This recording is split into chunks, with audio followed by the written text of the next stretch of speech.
তাদেরকেও ঠেকাতে হবে। ওই যে রাস্তাতে যেখানে সেখানে মোড়ে রাস্তার ঘাটে বসে বসে এই বাচ্চা ছেলেরা 20-22 বছরের যুবক ছেলেরা নেশার দ্রব্য খাই পান করছে, এদেরকে ঠেকাতে আসবো জঙ্গিপুর থেকে আমি?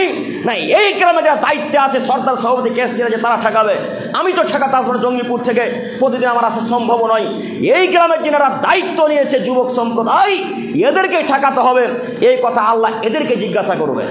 আপনি কেমনে বুঝলেন যে শুধু আব্দুল করিম বাধা দিতে আসবে, শুধু আমাদের গ্রামে ইমাম সাহেব ঠেকাবে? এ কথা তো ঠিক নয়।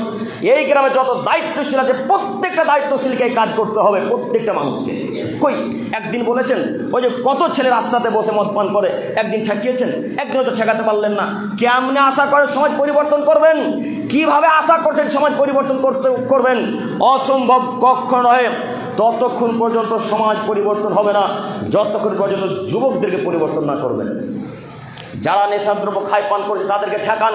আল্লাহ তাআলা